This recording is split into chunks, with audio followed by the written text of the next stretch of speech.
Aloha, welcome to World War II Valor in the Pacific. My name is Jason. I'm one of the interpretive rangers here at this location. We are currently on Ford Island, and we're going to take this opportunity to tell you a story of a Pearl Harbor survivor I have personally met by the name of Chuck Kohler. Behind me is Hangar 54, the hangar for Patrol Squadrons 23 and 24.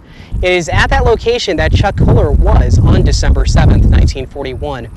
Suddenly, simultaneously, a tremendous roar, bomb fragments, window glass crashing into the back of my head, ears, neck, and shoulders. Thinking an airplane had crashed, I got up, shook off what I could, hurried down to ground level out the hangar door. About this point is when he's going to look up, and that is when he's going to see the Japanese aircraft coming into view. Bombs and machine gun bullets were raining down on the airplanes and the hangars in the area where we were headed for. We made it to the ammo shack. Another guy and I, a 50 caliber machine gun, 2 canisters of 50 caliber ammo. And this is where he will engage the Japanese aircraft of the first wave.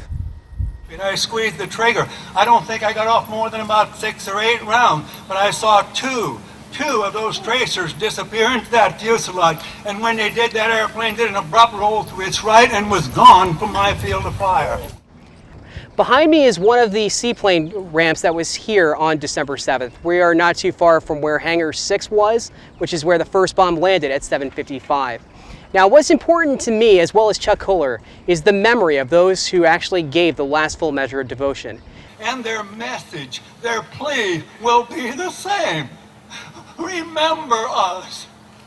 Remember us. We gave our lives in service to you.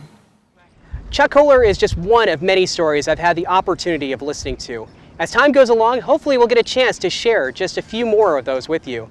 So until next time, thank you for joining us for Moments of Infamy.